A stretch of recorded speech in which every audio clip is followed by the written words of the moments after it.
Hello, everybody. This is Zane Patterson with the Melton Center for Entrepreneurship and Innovation. And today we have Bailey Duos, owner of Port City Pups here in downtown Mobile, Alabama. Bailey, thanks for coming in and sparking up a conversation with us. Thank you for having me. Excited to be here. So tell us a little bit about yourself and about Port City Pups. So I'm a graduate of South Alabama as well. Graduated in May of 2019 and then hit the ground running starting up Port City Pups, which is a downtown doggy daycare and boarding, and we also do baths. It's just sort of a pet care facility, serving pretty much all of Mobile, but we have a stronghold here in the downtown community. Nice. So why downtown Mobile? What drew you to this area? So downtown, has over really the last 5 years, has just skyrocketed in growth. They have lots of new businesses, a ton of new apartments popping up, and all the apartments is kind of what made me think, here's all these apartments, pet ownership, millennials are all getting dogs before they start families. Apartments, they're going to need some sort of outlet for their dog's energy, and there's other doggy daycares around, but there wasn't any in this area that I saw was growing, so I wanted to get in on that right at the cusp, and we did. And we opened up in November of 2019, and it has been uphill from there. That's always impressive, especially considering 2020 was the mess of a year it was. So how's the growth been since 2019? So we did open, I guess you could say, 5 months before COVID hit. COVID hit really strong kind of right in February, March, and we opened in November. So it was like we were going up, up, and then then COVID hit, and we sort of had a couple months of up and downs, right? So when COVID first hit and you couldn't travel, well, we offer boarding, which is overnight pet care, and you don't need anyone to watch your pet overnight if you're not traveling anywhere. So we hit a goose egg, a big zero on boarding. It dropped way down, but daycare kind of held steady. And then what we found out, thankfully, I think you could say that doggy daycare is pandemic proof, because when you work from home, your dog drives you nuts there as well. So people started coming back. About a month of being at home, working at home with your dog, they couldn't stand that anymore either. They came running back. So really about March, April, May, about May, June, we started the numbers of dogs that we had every day just started going up and up and up. And now we see from the first month open, we had 10 dogs a day for daycare. Now we get around between 50 and 60 dogs a day for daycare. And a lot of those people still work from home. And travel is obviously still not anywhere where it was. So I think that's a good place to be, all things considering. Yeah, no, that's absolutely amazing. And I know we've had conversations offline about your, 2-year goal was to get to, what was your 2-year goal? You've already surpassed it in a little over a year. Yeah, it was like end of year one, I wanted to have 35 dogs a day. And we ended year one back in November, so 2 months ago, and we've doubled it. So that was year one. Year two, I probably said that we'd get like 45 or 50 a day. So yeah, I guess it was good to overshoot the business plan, or undershoot the business plan and pass it. So yeah, that was definitely a blessing. I wasn't expecting it to grow that fast. Well, hey, we take those where they come. So here's the next question, or rolls off of that. What's the future plan? Are you looking at expanding the current facility, maybe expanding to add a couple more facilities? Kind of what's your... Yeah, that's exciting. That's an exciting thing to talk about. I do have plans, I say maybe a 3-phase plan. So like phase one, we need to expand our play yards where we're at right now.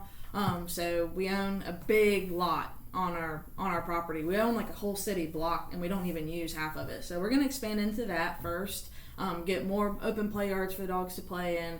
And then phase two, I see maybe expanding some of the indoor stuff, adding more kennels for boarding, and maybe a renovation, making things a little bit nicer on the inside. Because right now we're just a concrete facility. We're not much to look at, but we offer great services.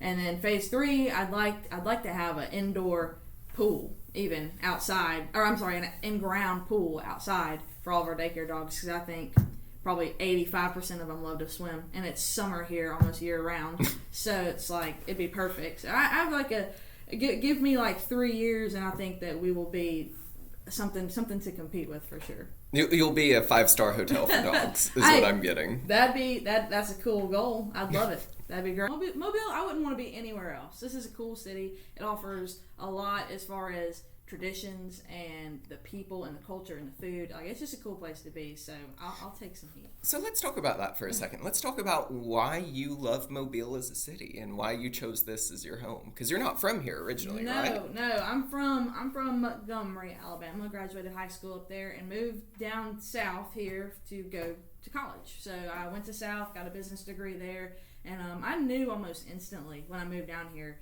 that I didn't want to go anywhere else. Like, this was a cool place to be. I saw downtown for what it was, which was an area that was growing. It was in a period of growth and revitalization, and so that drew me to it. Mardi Gras. I mean, how do you participate in Mardi Gras and not want to be a part of that for the rest of your life?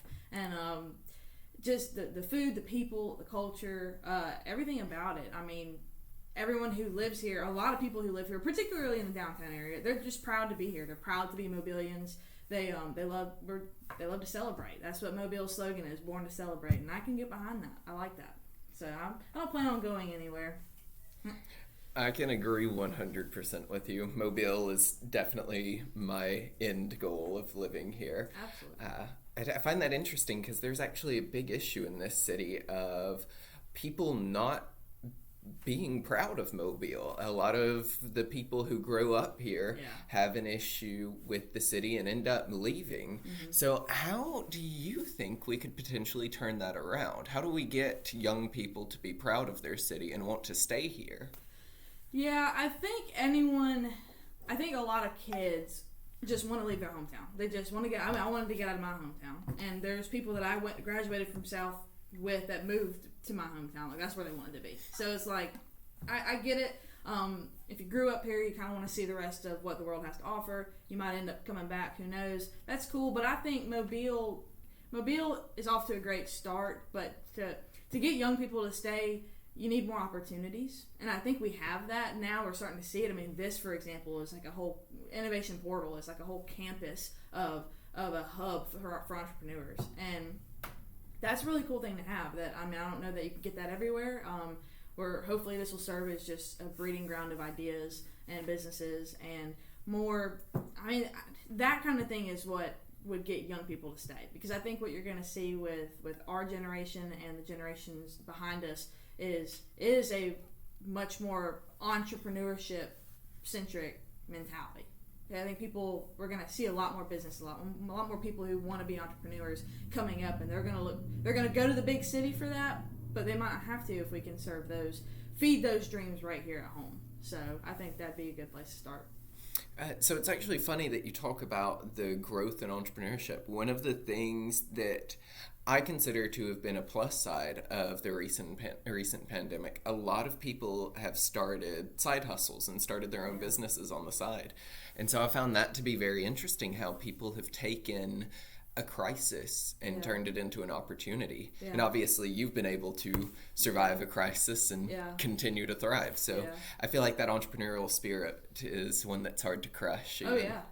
Even in such a mess as we've been in. The pandemic, I mean, people who are going to I mean, a lot of people have faced just absolute devastation, losing their jobs, their lifelong careers, and all that is changing. But those entrepreneurs are going to see that change, and they're going to build off of it. I mean, a pandemic provides a slew of other business opportunities that you wouldn't have had before. I mean, everything's different now.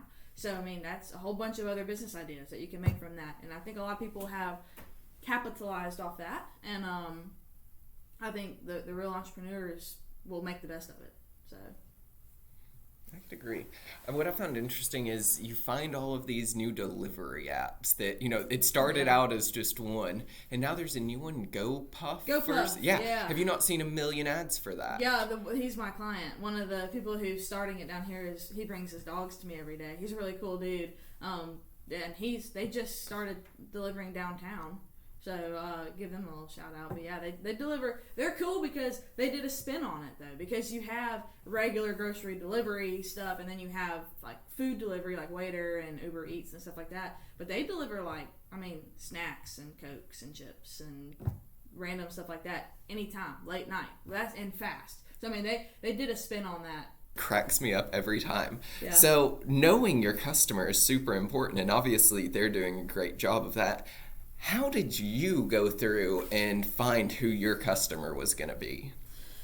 I guess I thought ahead a lot to see who I knew I was going to be downtown, so I wanted to see, where people work when they live downtown. Do people live downtown and work across the bay, or I wanted to see the work and living kind of scenario down here, and then try to target it. So I know a lot of my clients live across the bay, but they work downtown, so they use me. A lot of clients live and work downtown, and so they use me. And we have a couple people who do not live or work downtown that use me. So it's kind of hard to target your customers ahead of time. So what I would suggest, and kind of what we did, is just be available to everyone. You can't change your location. So we're downtown, so that's automatically going to bring in a crowd that we're convenient to location-wise, but offer services that are convenient and affordable to everyone. And then, maybe if you build it, they'll come. You don't have to try to target. You don't want to ever limit yourself to a specific target. But I knew that we wanted to be the place that everyone could afford, that everyone felt welcome at, and that everyone felt safe using. Because dogs are everyone's these days prized possessions. We hold their lives in our hands, and it's important that they trust us and that we don't break that trust. So we just wanted to be those people, and we figured if we were those people, then word would spread and everyone would use us, and that seems to be what happened. I've been told we're the talk of the bar a couple of times from clients. So that's where we like to hear. That's what we like to hear. There you go. And that's something that's so important, is that word of mouth advertising, especially here in Mobile. Yeah. For our viewers that might not know, Mobile is a city of about, 190-something thousand. Yeah. And I know you have the numbers on how many people work downtown. Oh gosh, I think it was a couple years ago. It was 20,000 jobs downtown. That's grown. That's obviously grown. Right. But when I first started, it was 20,000 jobs downtown, and which is pretty small percentage of 190,000 people. But it's a good place to start because you don't need 20,000 people to be successful in my business. So. Right, and you definitely don't need 20,000 dogs. Otherwise, It would be a hot mess. Yeah. The percentage of pet ownership I looked at a lot too. So I think when I was doing that research, it was the national average was 68% of Americans own a dog. So I started there, right? So I started 22,000 people work downtown, 68% of them probably own a dog, and then narrowed that to be my target customer, was those people. Oh, and then a demographic, so an age. I think I did people who are in their careers, so 20s to 40s.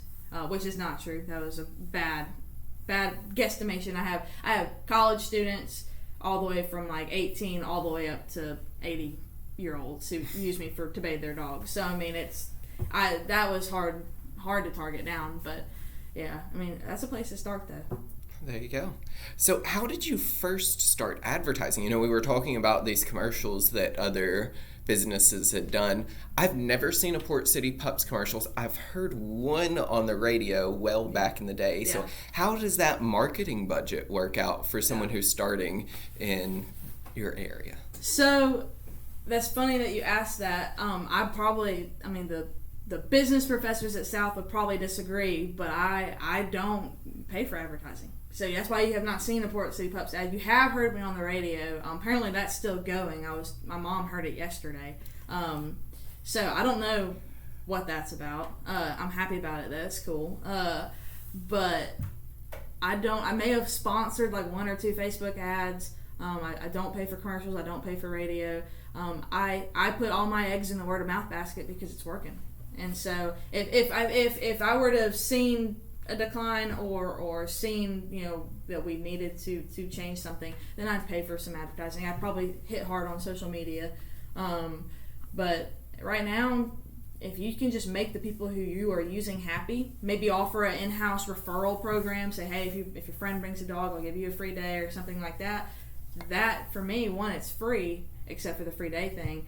But, I mean, two, it works. These people trust each other. It's a community, and these are their friends, and they want to be in on it, and that's what works for us. So we just try to make all of our customers super, super happy. So happy to the point where they want to post about it on their Facebooks, and they want to tell all their friends about it, and maybe more people will come. I mean, that's what's working for us so far. So I'm going to keep it that way. It doesn't cost, my marketing budget is no dollars per month right now. I'm going to keep it that way for as long as I can.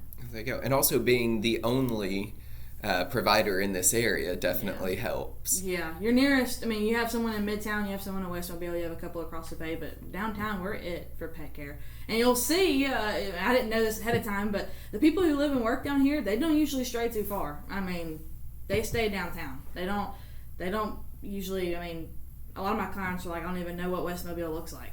And they live down here. So, and they live in downtown. So they kind of like everything at their fingertips. Walkability is big down here, and we have a lot of people who walk their dogs to daycare. So that works for us really, really well.